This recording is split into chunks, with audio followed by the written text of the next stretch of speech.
Сәлем достар, менімен бірге оюлар әлеміне саяхат жасайық. Бұл қошқар мүйіз оюы. Ол молшылықты, берекені және күш-қуатты білдіреді. Бұл түйетабан оюы. Ол төзімділікті, мықтылықты және ұзақ сапарды білдіреді. Қазмойын оюы әсемдік пен сұлулықтың белгісі. Бұл өрнек көбіне әшекейлер мен сәндік бұйымдарда қолданылады. Бұл үш гүл оюы. Ол әсемдікті, табиғаттың үйлесімін және өмірдің үздіксіз жалғасын білдіреді. Ал мынау жапырақ оюы. Ол өсіп өнуді, жаңаруды және табиғаттың күш-қуатын білдіреді. Бұл шынжыра оюы. Ол бірлікті, байланыс пен татулықты білдіреді.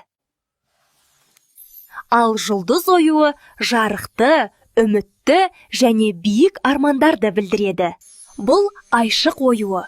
Ол түнгі аспанды, қорғанышты және даналықты білдіреді. Қазақтың ою өрнектері ұлттық киімдерде кеңінен қолданылады.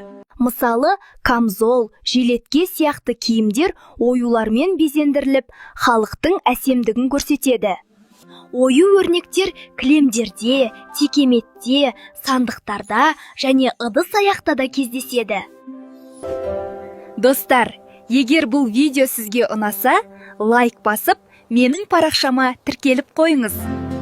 Ал дәл осылай әдемі анимациялар жасауды үйренгіңіз келсе, профильдегі WhatsApp сілтемесіне өтіңіз.